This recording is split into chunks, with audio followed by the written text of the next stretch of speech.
বিকেলে ক্রিকেটের বোর্ড সভা এজেন্ডায় শান্ত ও হাথুরুর পারফরমেন্স ব্যর্থতা ঢাকতে এবার কি কুটচাল, আবারও কি লোক দেখানো তদন্ত কমিটি গঠন?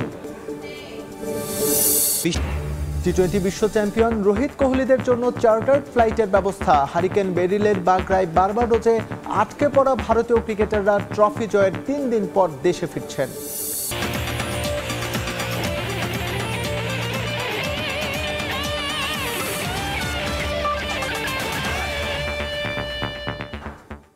বিশ্বের নানা প্রান্তের খেলাধুলার খবর নিয়ে আমাদের নিয়মিত আয়োজন খেলার সময়, আর এই আয়োজনে আপনাদের সঙ্গে আছি আমি এসএম ইকবাল।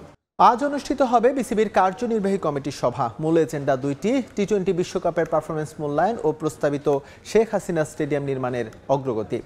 এর বাইরেও আলোচনা হবে কোচদের চুক্তি নবায়ন, গেম ডেভেলপমেন্ট আর ফ্যাসিলিটি বিভাগের আপডেট নিয়ে। বরিশাল বিভাগ থেকে মনোনীত পরিচালক আলমগীর হোসেন আলোর মৃত্যুতে শূন্য হওয়া পদ নিয়েও হবে আলোচনা। এজেন্ডায় না থাকলেও সভায় বিশেষ গুরুত্ব পেতে পারে নারী টি-20 বিশ্বকাপের আয়োজন। সবশেষ গেল 9 মার্চ, প্রায় মাস চারেক পর আবারও এক ছাদের নিচে বিসিবি পরিচালকরা। বোর্ড সভায় গুরুত্ব পাবে বেশ কিছু এজেন্ডা, তবে সবার আগেই বিশ্বকাপ কচরা। সদ্য সমাপ্ত বিশ্বকাপে সুপার 8-এ খেললেও টাইগারদের নেতিবাচক ব্যাটিং অ্যাপ্রোচ জন্ম দিয়েছে সমালোচনার। ডাহা ফ্লপ ছিল top order. Coach Hathuru, senior cricketer অধিনায়ক শান্তর ব্যাটিং কিংবা ডিসিপ্লিন নিয়েও আছে প্রশ্ন। পরিচালকদের মিটিংয়ে গুরুত্ব পাবে বিষয়গুলো। জানা গেছে স্পিন বোলিং কোচ হিসেবে মোস্তাককে রেখে দিতে চায় বিসিবি। এদিন এ বিষয়ে আসবে চূড়ান্ত সিদ্ধান্ত। বাংলাদেশ দল কোনো আইসিসি মেজর ইভেন্ট বা কোনো এশিয়ান ক্রিকেট কাউন্সিলের এসিসির কোনো ইভেন্টে পার্টিসিপেট করার পরে যে আসলে এদের পারফরমেন্স নিয়ে যে একটা আলোচনা হয়, সেটাও একটা রুটিন ম্যাটার। এই বিষয়গুলো মূলত আলোচনায় থাকবে। চুক্তির বিষয়গুলো তো আসলে ওয়ার্ক ইন প্রোগ্রেস থাকে। এগুলো সবসময় একজনের সাথে শেষ হলে বা সেটাকে কন্টিনিউ করবে কিনা এটা বোর্ডের অনুমোদন প্রয়োজন হয়। প্রস্তাবিত শেখ হাসিনা স্টেডিয়াম এখনও যেন এক রহস্যময় ধাঁধা। কবে শুরু হবে কাজ, ঠিকাদার প্রতিষ্ঠানের আপডেট কি, তা নিয়ে এদিন হবে আলোচনা। এর বাইরেও মাঠ কেনা সহ এজেন্ডায় থাকবে গেম ডেভেলপমেন্টের পরবর্তী কার্যক্রম। শেখ হাসিনা ক্রিকেট স্টেডিয়াম যে আমাদের যে প্রজেক্টর রয়েছে, এর ইন্টারন্যাশনাল কন্ট্রাক্টর অ্যাপয়েন্টমেন্টের যে প্রসিডিওর, এগুলো নিয়ে বোর্ডে আলোচনা হবে এবং এটার ব্যাপারে বোর্ডের যেটা আমাদের এন্ডোর্সমেন্ট বা অ্যাপ্রুভাল দরকার, সেই জন্য আমরা বোর্ডে একটা এজেন্ডা রয়েছে। এর বাইরে কিছু ফিনান্সিয়াল ম্যাটার্স আছে, আমাদের কিছু গেম ডেভেলপমেন্ট এবং আমাদের যে গ্রাউন্ডস অ্যান্ড ফ্যাসিলিটিস ডিপার্টমেন্টের স্ট্রাকচার নিয়ে আমাদের আলোচনা হবে। 3 থেকে 20 অক্টোবর ঢাকা আর সিলেটে হবে নারীদের টি-20 বিশ্বকাপ। এজেন্ডায় না থাকলেও সভায় গুরুত্ব পেতে পারে উদ্বোধন সহ বিশ্বকাপ পরিকল্পনা। আলোচনা হবে বরিশালে শূন্য হওয়া পরিচালকের পদ নিয়েও। উইমেন্স ওয়ার্ল্ড কাপের 100 ডেজ কাউন্টডাউন ইতিমধ্যে শুরু হয়েছে এবং এই ব্যাপারে আমাদের যে অপারেশনাল টিম এবং আইসিসির ইভেন্টস, তারা রেগুলার কাজ করছেন এবং খুব সম্ভবত খুব শীঘ্রই আইসিসির একটা টিম আমাদের বাংলাদেশ সফর করবেন। এর বাইরেও আলোচনা হতে পারে বিপিএল সহ রিজনাল ক্রিকেট নিয়েও। বিকেল 3টায় শুরু হওয়া এই বোর্ড সভায় উপস্থিত থাকার কথা 23 পরিচালকের।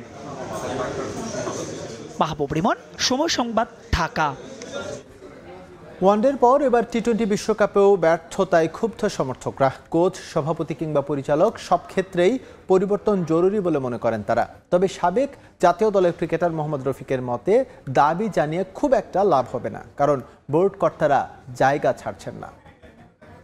বাংলাদেশের বোর্ডের এখনো তেমন কোনো অর্জন আমাদেরকে দিতে পারেনি। তারা দিয়েছে আমরা শুধু বুক ভরা দুঃখ আর বেদনা। বিশ্বকাপ মঞ্চে বলুন বা এশিয়া কাপে আমাদের কোনো ব্যক্তিগত বা জাতীয় অর্জন নেই। বাংলাদেশের ক্রিকেটের যদি উন্নতি চাই, আমরা বাংলাদেশের সার্বিক উন্নতি চাই, তাহলে তাদের হাত দিয়ে আর ক্রিকেট চলবে না। এটা তাদের মানতে হবে এবং বুঝতে হবে। বাজেটের বিসিবি হওয়া সত্ত্বেও আমরা কেন দলকে সাফল্য এনে দিতে পারতেছি না, এটা আমাদের জনগণের কাছে বড় প্রশ্ন হয়ে দাঁড়াচ্ছে। অনেকে রাজনৈতিকভাবে বা পলিটিক্স যেটাই বলেন ওইভাবে খেলতেছে। এর কারণেই কিন্তু দেখেন আমাদের টপ অর্ডার কিছু করতে পারতেছে না, মিডল অর্ডারের উপর চাপ যাচ্ছে, লো অর্ডার তো ব্যাটিংই করতে পারে না। তাইলে এটা দোষটা কার? 2000 সালে টেস্টের মর্যাদা পায় বাংলাদেশ। প্রায় এক যুগ বিসিবির সভাপতি হিসেবে আছেন বর্তমান ক্রীড়ামন্ত্রী নাজমুল হাসান পাপন। তবে অনূর্ধ্ব-19 বিশ্বকাপ আর নারী এশিয়া কাপ জিতলেও পুরুষ সিনিয়র ক্রিকেটে তার নেতৃত্বাধীন বোর্ডের প্রাপ্তির খাতায় শুধু একটাই ত্রিদেশীয় সিরিজের ট্রফি। আর তা নিয়েই গলাবাজি বোর্ড কর্তাদের। প্রত্যেকটা বোর্ডেই সব জায়গায় আপনার চেঞ্জ হয়, 5 বছর 2 বছর 3 বছর পর বোর্ড কর্মকর্তা চেঞ্জ হয়, কিন্তু আমাদের দেশে এটা চেঞ্জ হয়নি। এখন প্রায় বিগত 10 বছর 15 বছর ধরে পাপন দা আছে উনি। পাপনের কারণে একটা দলীয়করণ আত্মীয়করণ আমাদের ক্রিকেটের মাঝে ঢুকে গেছে। প্রতি বিশ্বকাপ ব্যর্থতার পরই দেশের ক্রিকেট প্রেমীরা দাবি তোলেন বোর্ডে পরিবর্তনের। গণমাধ্যমেও এ নিয়ে হয় অনেক চর্চা। সাবেকরাও বোর্ডের বিপক্ষে জানান মতামত, কিন্তু এতে কাজ হয় না কখনো। কিন্তু ব্যর্থতার বেড়াজাল থেকে বের হতে না পারায় আশার আলোর অপেক্ষায় ক্রিকেট প্রেমীরা। বিশ্বকাপ আসে, বিশ্বকাপ যায়, বড় দলগুলো তো সাফল্যই পায়। আবার আফগানিস্তানের মতো অনেক দলের খেলায় উন্নতির প্রমাণ থাকে স্পষ্ট। কিন্তু এত বছর ক্রিকেট খেলেও বাংলাদেশেই একই জায়গায়। শক্তিশালী ক্রিকেট কাঠামো গড়ে তুলতে ব্যর্থ নীতি নির্ধারকরা এভাবে আর কত? সমর্থকরা বলছেন এবার অন্তত দায় স্বীকার করে যোগ্যদের জায়গাটা ছেড়ে দেওয়া উচিত চেয়ার আঁকড়ে ধরে রাখা বোর্ড কর্তাদের। মিরপুর শেরে বাংলা ক্রিকেট স্টেডিয়াম থেকে তামিম হোসেন, সময় সংবাদ, ঢাকা। এই মুহূর্তে ক্রিকেট বোর্ডে আছেন রিপোর্টার তামিম হোসেন। বোর্ড সভা নিয়ে আরও জানতে সরাসরি যুক্ত হচ্ছি তার সঙ্গে।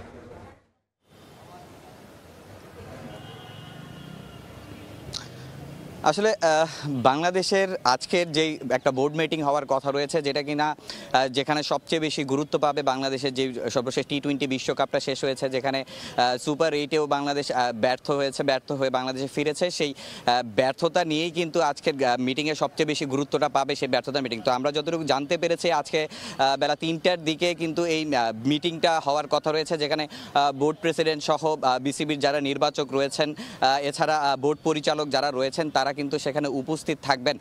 আমরা যেমনটা জেনেছি আসলে এখানে শুধু দলের ব্যর্থতা ছাড়াও বিভিন্ন ইস্যুস কিন্তু এখানে আনা হবে, যেমন বাংলাদেশের কোচিং স্টাফ নিয়ে, যেমন হাথুরা সিংহের ভবিষ্যৎ কি হতে পারে, এছাড়াও বেশ কিছু সিদ্ধান্ত, কোচিং স্টাফে কোনো পরিবর্তন আনবে কিনা বাংলাদেশ, এছাড়া অধিনায়কত্ব কিংবা বাংলাদেশের আর কোন কোন জায়গায় পরিবর্তন আনা উচিত সেই বিষয়ে কিন্তু আজকে মিটিং হবে। এছাড়া শেখ হাসিনা স্টেডিয়ামের কার্যক্রম কতটুকু এগিয়েছে তা নিয়েও কিন্তু আজকের এই বোর্ড মিটিংয়ে কথাবার্তা হতে পারে। এছাড়া আমরা এখন আমাদের সামনে আমাদের সহকর্মী তারেক হাসান শিমুল আমাদের সঙ্গে যুক্ত হয়েছেন, তার সঙ্গে আসলে কথা বলবো। আসলে তারেক, কি মনে করছেন আজকের মিটিংটায় কি হতে পারে?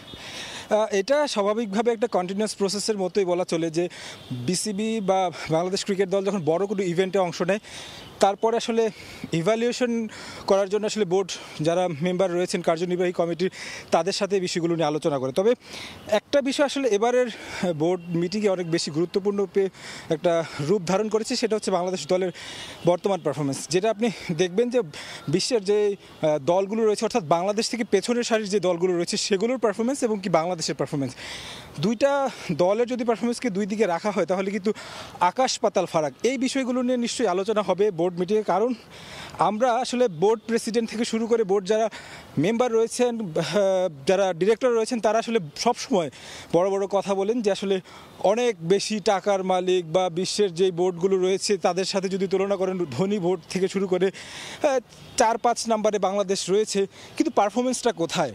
আমরা বিশ্বকাপ চলাকালীন দেখেছি বিশ্বের যত লেজেন্ডারি ক্রিকেটার রয়েছেন তারা আসলে একটা কথাই বলছিলেন যে আসলে বোর্ডে যারা রয়েছেন তারা আসলে শর্ট টার্ম ফলাফলের দিকে বেশি নজর দেয়। যে কারণে হয় কি, আমরা কোনো একটা কোচকে নিয়ে আসি, ঘরের মাটিতে 2টা সিরিজ জিতি, তারপরে হচ্ছে অনেক বেশি লাফালাফি করি, কোনো একজন প্লেয়ার লম্বা সময় ধরে হচ্ছে ফর্মে নেই, হঠাৎ করে একটা ইনিংস ভালো খেলার পরে আমরা তাকে নিয়ে অনেক গুণগান গাওয়া শুরু করি।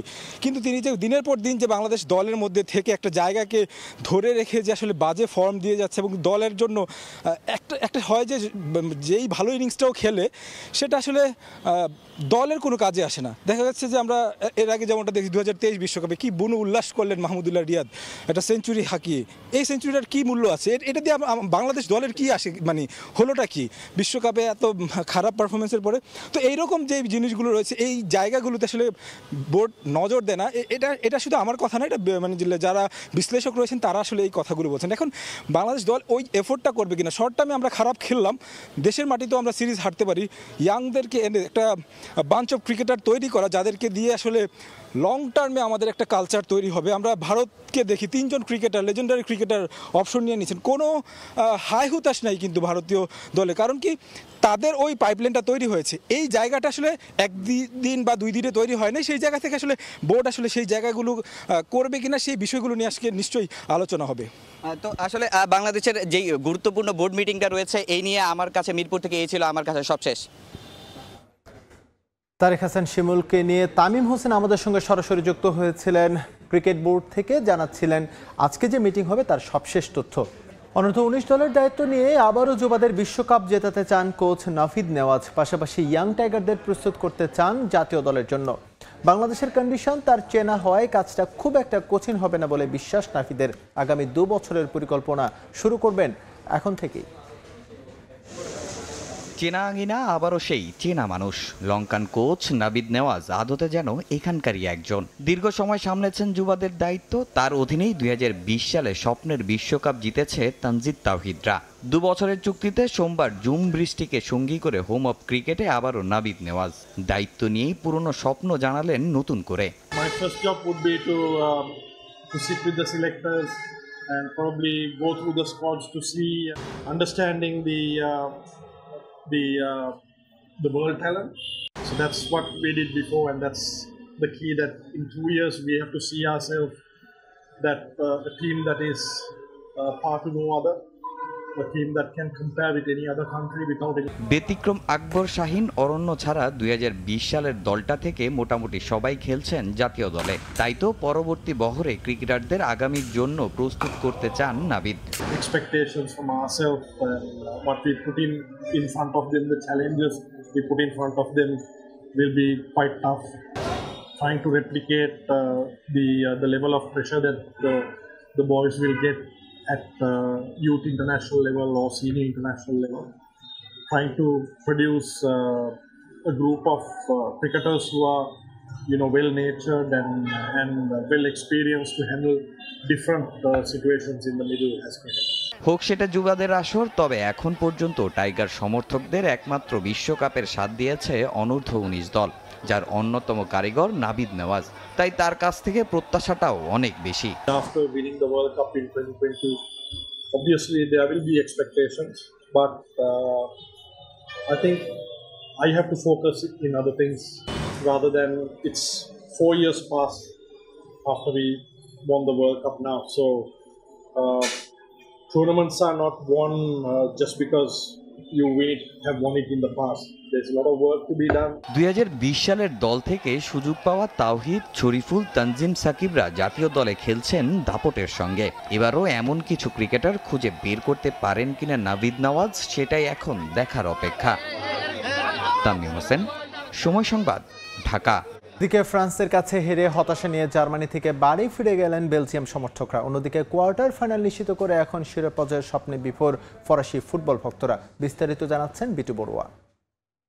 ফুটবল বিশ্বের অন্যতম পরাশক্তির দেশ বেলজিয়াম ইউরোকাপ 2024-এর নকআউট পর্বের অত্যন্ত গুরুত্বপূর্ণ খেলায়, বলা যায় একরকম ফাইনাল ম্যাচে চিরপ্রতিদ্বন্দ্বী ফ্রান্সের কাছে 1-0 গোলে হেরে অবশেষে খালি হাতে বাড়ি ফিরতে হলো। বেলজিয়ামের এমন বিদায়ে খুবই মর্মাহত সেই দেশের ফুটবল প্রেমীরা, যারা বার্লিনে এবং জার্মানিতে ফুটবল খেলাটি দেখতে এসেছেন, তারা বিরস বদনে অবশেষে বাড়ি ফিরে যাচ্ছেন। তবুও বেলজিয়ামের ফ্যানদের আশা আগামীতে আরও শক্তপোক্ত হয়ে অন্য কোনো টুর্নামেন্টে ফিরে আসবে পূর্ণ শক্তি নিয়ে। At the end of the day, both teams play a very good match. We have a little bit of a concretization with Lukaku. Lukaku, it's a good question, but I think it's the choice of the coach, and Tedesco needs to change the players. He doesn't want, I don't know why. The match was very close. Each teams are very good. It's just pure luck. It could go both ways. I think the Belgians need to win, but the Belgians showed their throws. They were very bad the last 2 games. অন্যদিকে শুরু থেকে চমৎকার football খেলা উপহার দিয়েছে ফ্রান্সের ফুটবলাররা, বিশেষ করে চুয়ামেনি, কুলোমোয়ানি, একই সাথে গ্রিজমান এবং মার্কুস থুরাম সহ যারাই খেলেছে ফ্রান্স দলের হয়ে, তারাই চমৎকার ফুটবল খেলা উপহার দিয়েছে। Well, Belgium played well, but France played better, and so we won. Just that was super happy, and it's going to be another game to win on Friday. It was hard, it was good, woo! We love France! ফ্রান্সের দর্শকদের আশা ফ্রান্সের এই দলটি আরও দুর্দান্ত football উপহার দিয়ে অবশেষে ফাইনালে অর্থাৎ 14 জুলাই বার্লিনের অলিম্পিক স্টেডিয়ামে শিরোপা জিতে খুশি মনে বাড়ি ফিরবে। জার্মানি থেকে বিটু বড়ুয়া, সময় সংবাদ। অলিম্পিকের ওয়াইল্ড কার্ড পেলেন ইমরানুর রহমান। প্যারিসে বাংলাদেশের হয়ে 100 মিটার স্প্রিন্টে প্রতিনিধিত্ব করবেন তিনি। এর আগে শুটিং থেকে ওয়াইল্ড কার্ড পান রবিউল ইসলাম, আর আর্চারি থেকে সরাসরি অলিম্পিকের টিকিট নিশ্চিত করেন সাগর ইসলাম।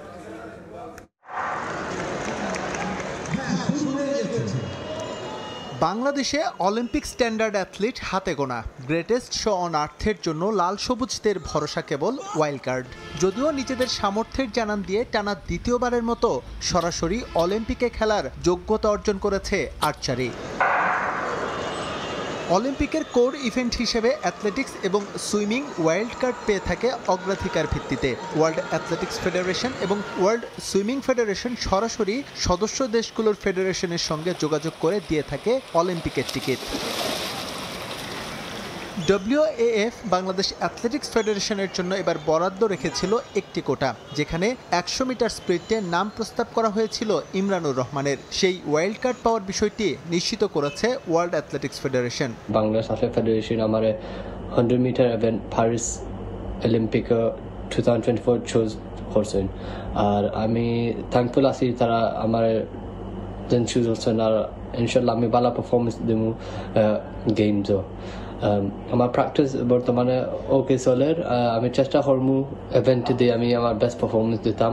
ইমরানুরের পাশাপাশি ওয়াইল্ড কার্ড নিশ্চিত হয়েছে শুটার রবিউল ইসলামের। অপেক্ষায় আছে সাঁতার ও বক্সিং ফেডারেশন। তবে আবেদন করলেও এবার গলফ থেকে ওয়াইল্ড কার্ড পাওয়ার সম্ভাবনা কম। বাংলাদেশ থেকে এবার মোট 5 জন অলিম্পিকে প্রতিনিধিত্ব করবেন। ইমরানুর অনুশীলন করছেন লন্ডনে, সেখান থেকে তিনি সরাসরি বিমান ধরবেন প্যারিসের। 2 সাঁতারু থাইল্যান্ড অনুশীলন করলেও বাংলাদেশে এসে পরে তারা যাবেন অলিম্পিক গেমসে। SM ইকবাল, সময় সংবাদ। খেলার সময়ের শীর্ষ সংবাদগুলো জানিয়ে দিচ্ছি আরও একবার। বিকেলেই ক্রিকেটের বোর্ড সভা, এজেন্ডায় শান্ত ও হাথুরুর পারফরমেন্স। ব্যর্থতা ঢাকতে এবার কি কুটচাল? আবারও কি লোক দেখানো তদন্ত কমিটি গঠন?